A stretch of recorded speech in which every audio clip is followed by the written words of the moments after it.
for a political perspective on the case by, this is of course the court appearance by former President Jacob Zuma. Today I'm joined by political analyst Professor Kwandiwe Kondlo. Thank you so much for your time tonight. Thanks, Kathy. You must have watched what took place today in Pietermaritzburg, not just the court process itself, but especially what we saw happening outside the court, the various, activities from the morning when we had the prayers of the various bishops and priests laying hands on the president ahead of going in, and outside the formations, some of which we're only hearing of for the first time now, who came out in their numbers to support President Jacob Zuma. How did you see that moment? I mean, when you looked at it, what did it say? Well, I think it shows that Mr. Zuma still enjoys quite a degree of support, especially in his home territory, in his home province, KwaZulu-Natal. But at the same time, I think we must also not forget to underline the fact that, people went there for different reasons or motivated by different issues. You see, some went there, I would say, out of sheer defiance for the faction in the ANC that won during the conference. But are those people ANC members, given the different groupings that they represent? You had the BLF that's there, and you had various other organizations that didn't specifically identify themselves under the banner of the ANC. Yes, some people are actually ANC members. And I would actually repeat that point, that some actually went there as a show of solidarity and defiance of the faction which is actually in power. Other people went there out of what I would say pure ethno-nationalist solidarity, as Zuma never rejected the labels that he's 100% Zulu boy, you see. And other people actually went there because of the patronage investment Mr. Zuma has actually made. It's actually payback time.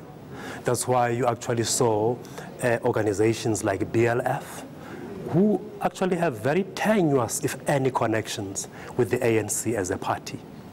So it's quite a divergence of groups motivated by different agendas and issues that actually came to support Mr. Zuma. Let's speak about the officials that we saw on stage. You had, you've spoken about the BLF, Andile Mngitama was there, you had Carl Niehaus, you had Sihle Zigalala who was there, you had, there were quite a number of people who remain within the ANC that of course said that, they sent message. I think it was Carl Niehaus who said he formed his regional branch, that he was going to the march to support Jacob Zuma. And when you see that in the context of payback, what does that payback entail exactly? It actually entails going out of the way to display and show solidarity with the former president, irrespective of the fact that he no longer holds an official position in the party and in the country as well.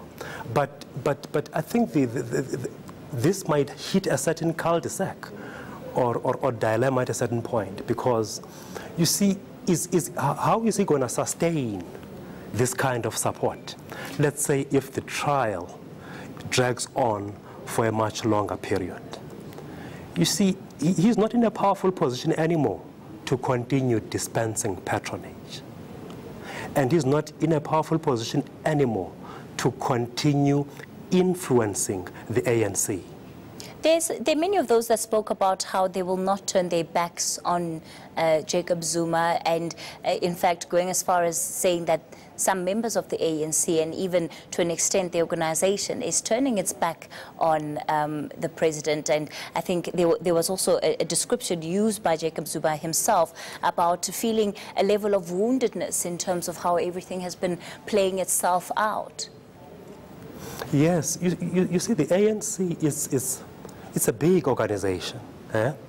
Hence, it is so difficult even for the NEC to give marching orders and get everybody to adhere to the marching orders. The ANC is a big organization, it's institutionally robust, but internally disarticulate. That is why you find that instructions are given by the NEC, and some people adhere to the instructions, other people don't adhere to the instructions. That's why I think the longer the case drags, you will probably see the numbers actually shrinking in support of Mr. Zuma.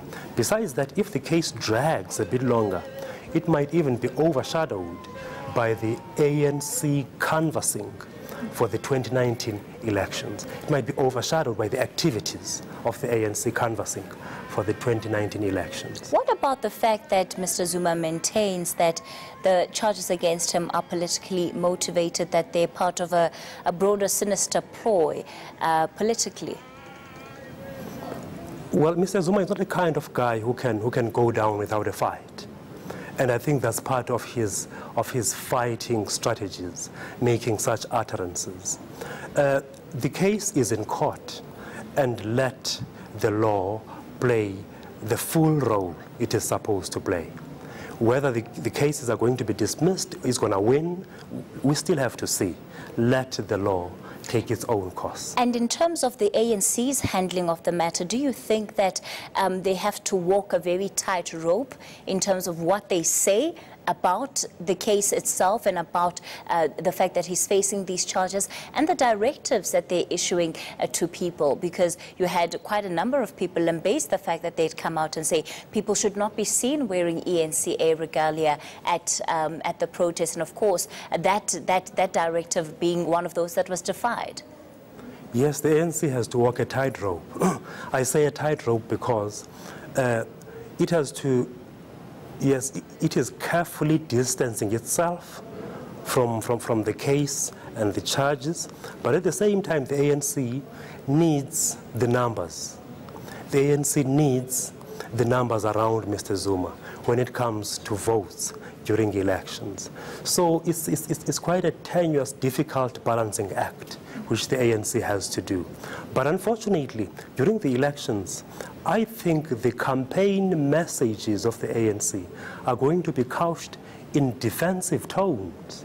Because, number one, the ANC as an organization we don't have evidence or proof that the ANC has taken any disciplinary steps against Mr. Zuma internally, as its own members internally. The ANC has not done that. And in fact, it would have been the work of the Integrity Commission. It would have been the work of the Integrity Commission, and that has not happened. It's only the courts, and because of pressure from the opposition, that Mr. Zuma is now in court. That's why I say the messages of the ANC in the coming elections are going to be couched in very serious defensive tones, because it has not really done what it is supposed to do as an organization. All right, let me thank you for your time tonight. This story, of course, being one of the main ones that we're tracking. Professor Kwandiwe Kondlo joining us to give us his take. Of course, today the former president insisting that the charges against him are politically motivated.